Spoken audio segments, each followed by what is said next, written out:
insiden terjadi jelang pelaksanaan lontar jumroh tengah dilakukan di dekat terowongan Mina.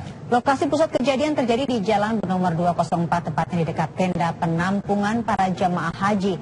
Insiden terjadi di saat seluruh jemaah tengah berdesakan ketika berusaha untuk melintasi terowongan Mina di Mekah. Jumlah korban tewas saat ini diperkirakan telah mencapai kisaran melebihi 300 orang. Sementara jumlah korban terluka bertambah menjadi sekitar 400 orang. Jumlah korban tewas maupun terluka diperkirakan akan terus bertambah berdasarkan laporan dari kantor berita Al Jazeera.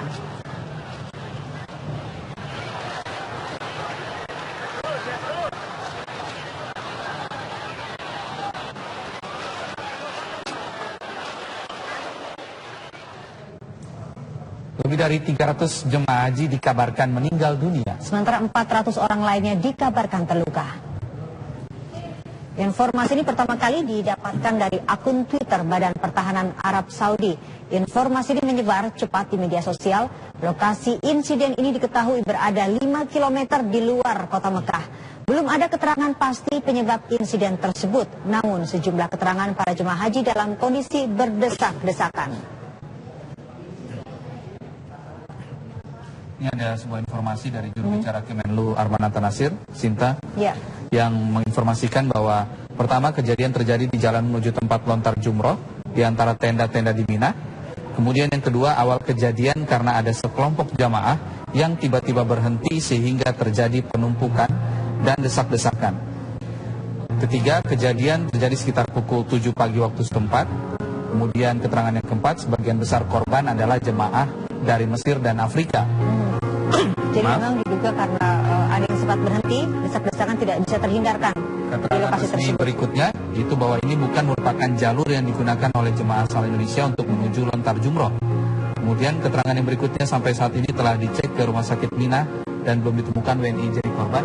Namun berdasarkan tadi keterangan dari Pak Hasan, salah satu jemaah dari Probolinggo, Jawa Timur, kloter 48, ada kawannya yang kebetulan bersama dengan beliau terpisah dan sudah ditemukan meninggal dunia. Mungkin ini bisa dicek juga oleh Kementerian Agama atau siapapun yang saat ini mungkin sedang mendengarkan siaran kami di TV One, bahwa tadi ada keterangan dari salah satu jemaah haji kloter 48 asal Probolinggo yang ditemukan meninggal dunia dalam insiden di Mina pagi tadi. Iya, karena memang Pak Hasan hingga sore ini belum memberikan informasi atau belum melaporkan mengenai meninggalnya satu warga negara Indonesia yang kebetulan tadi pagi memang bersamaan dengan Pak Hasan yang menjadi ketua di kelompok tersebut. Kalau kita mendengar informasi dari Arif tadi mengatakan bahwa kemungkinan akan terus bertambah korban jiwa dan terluka karena memang masih terus terjadi evakuasi di tempat kejadian.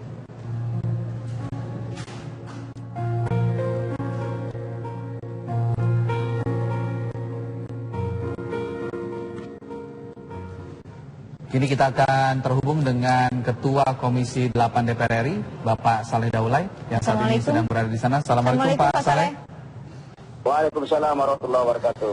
Pak Saleh, tadi berdasarkan live by phone kami atau keterangan dengan telepon kami dengan salah satu jamaah haji, mengabarkan bahwa ia adalah salah satu ketua rombongan dari kloter 48 asal Probolinggo.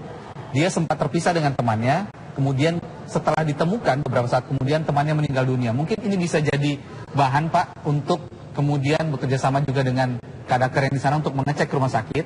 Karena tadi berdasarkan keterangan dari Bapak Hasan sebagai ketua rombongan, ia belum melapor. Ketika kami tanya, ia belum melapor karena tidak menemukan siapa-siapa mungkin dan juga bingung. Jadi mungkin ini bisa jadi bahan masukan dan informasi juga Pak Saleh. Ya, oke. Terima kasih banyak ya informasi yang disampaikan tadi. Perlu kami sampaikan, kami sekarang ini tim pengawal teroris sekarang sedang melakukan koordinasi lintas penyelenggara haji di Saudi ini.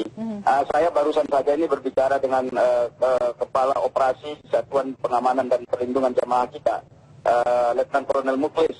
Dan beliau sekarang memang sangat sibuk sekali untuk melakukan proses identifikasi. Perlu diketahui bahwa jamaah-jamaah haji yang menjadi korban baik yang meninggal dunia maupun luka-luka itu kan langsung dievakuasi dan dibawa ke rumah sakit yang ada di sekitar kota Makkah. Dan tentu saja proses pencarian jamaah kita itu di mana di rumah sakit itu membutuhkan waktu ya. Dan sekarang ini petugas-petugas kita sedang berusaha dan bekerja keras untuk segera bisa memantau lokasi-lokasi di rumah sakit mana saja para korban itu dirawat ataupun mungkin saja yang sudah meninggal dunia ditempatkan.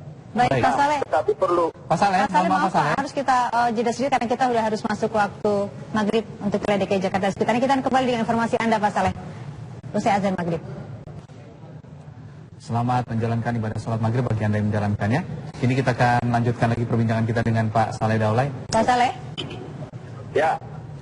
Iya, Pak Saleh, tadi kita sempat terputus, Pak. Ini banyak sekali menjadi pertanyaan orang, apakah memang ke tempat lokasi kejadian di Jalan 204 itu memang lokasi yang tidak biasa digunakan oleh warga negara kita ketika akan melempar jumroh, Pak Saleh? Ya, ini kan sudah terkonfirmasi tadi dari laporan yang saya lakukan koordinasi dengan pihak perlindungan dan jaminan jamaah kita itu.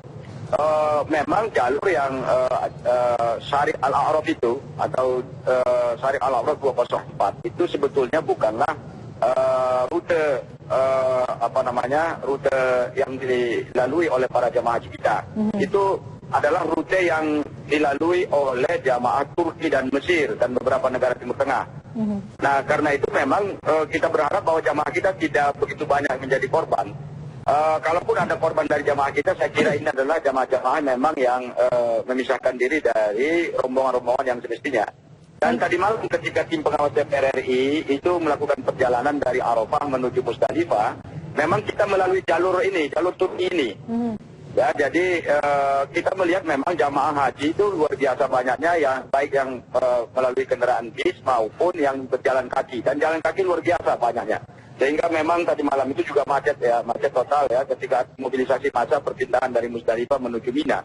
Dan kami meninggalkan Mina itu menjelang subuh tadi malam itu menuju Mekah untuk juga memantau di sekitar Masjidil Haram karena diduga banyak juga jamaah kita yang langsung melakukan tawaf ifadah di Masjidil Haram. Dan memang persis seperti yang kami duga, ternyata banyak sekali jamaah kita yang sudah sampai di Masjidil Haram dan melakukan tawaf itu. Nah, jadi sebetulnya ini koordinasi yang seperti ini ya saya kira itu menjadi sesuatu yang menjadi sangat penting ke depan yang kita lakukan sehingga jamaah kita tidak ada yang katakanlah memisahkan diri dari rombongannya. Dan perlu disampaikan juga kepada seluruh pemirsa sekarang ini para petugas-petugas pengamanan kita ini sekarang sedang melakukan monitoring langsung ke rumah sakit di mana para korban itu dirujuk. Ya, para korban kita ini banyak yang dilarikan ke rumah sakit yang berada di kota Mekah hari ini. Dan sampai sejauh ini kita belum mendapatkan data konfirmasi yang valid ya dari otoritas Saudi. Dan sampai hari ini juga kita juga melihat bahwa ada pertambahan jumlah korban. Tadi pagi pertama sekali dirilis itu ada 150 jumlah korban jiwa. Kemudian 1 jam kemudian bertambah menjadi 220. Dan sekarang ini sudah mencapai 310 korban jiwa. Dan tentu ini menjadi sesuatu yang sangat kita perhatikan. Dan untuk itulah maka kami mendesak pada pemerintah Indonesia yang bertugas di sini, petugas-petugas PPIH kita untuk segera melakukan pengecekan ke rumah sakit yang ada di mana jamaah-jamaah itu dirawat, kemudian ditempatkan karena yang sudah meninggal dunia. Dan kami berharap bahwa 1-2 hari ini jumlah korban jiwa yang ada itu sudah resmi bisa dikeluarkan. Ada satu hal yang menjadi catatan kita, saya kira adalah bahwa otoritas Saudi ini biasanya ini agak sulit untuk membuka langsung akses kepada kita untuk melakukan identifikasi kepada seluruh korban-korban yang ada itu. Meskipun yang datang itu adalah para petugas-petugas resmi dari negara-negara yang ada. Dan sampai hari ini juga perlu disampaikan, masih ada 1 orang jamaah haji kita itu yang masih hilang akibat korban kren yang kemarin terjadi di Masjidil Haram. Jadi jamaah haji kita itu bernama Janiro binti Gadumbang, itu berasal dari Kloter 9, Medan, embarkasi Medan, Sumatera Utara. Dan sampai hari ini itu belum bisa kita konfirmasi keberadaannya di mana dan sampai hari ini dinyatakan masih hilang. Nah, ini adalah bukti di mana bahwa memang proses identifikasi itu membutuhkan waktu. Nah, karena itulah maka yang paling mungkin dilakukan sekarang ini menurut kami, dan kami sudah meminta kepada pemerintah kita di sini untuk melakukan beberapa langkah-langkah yang bisa dilakukan. Yang pertama adalah menghubungi kepala-kepala sektor yang ada, yang sekarang semuanya ada di Mina, untuk mengumpulkan seluruh ketua-ketua kloter dan ketua-ketua ketua-ketua kloter itu harus segera melakukan koordinasi dengan kepala-kepala rombongan, ketua-ketua rombongan, dan untuk menghitung di mana sebetulnya berapa orang sebetulnya jamaah yang sekarang tidak ada di rombongannya masing-masing. Dan itu langkah yang paling mungkin dilakukan saat ini dalam melakukan proses identifikasi, sehingga dengan demikian kita bisa mendata dan memprediksi di mana keberadaan para jamaah haji kita itu. Termasuk diantaranya bagi mereka yang mungkin sudah melakukan tawaf di Masjidil Haram. Baik. Perlu juga disampaikan bahwa proses di Mina ini sendiri masih panjang. Ini kan baru hari pertama. Hari kedua besok itu masih ada yang untuk nafar awal itu masih ada proses untuk pelontaran. Dan untuk yang pagi nafar sani sampai tanggal 12 Zulhijjah lusa itu masih ada proses pelontaran yang akan dilakukan. Dan ini memang harus betul-betul diawasi sekali. Baik. Terima kasih Pak Saleh untuk informasinya. Kita berharap di rumah sakit rujukan tidak ada satupun warga negara yang akan menjadi korban. Terima kasih Pak Saleh. Amin. Terima kasih banyak Mbak. Assalamualaikum untuk Anda Pak Saleh. Waalaikumsalam. Ya, kami akan terus mengabarkan terkait musibah di Mina usai pariwara berikut tetap bersama kami.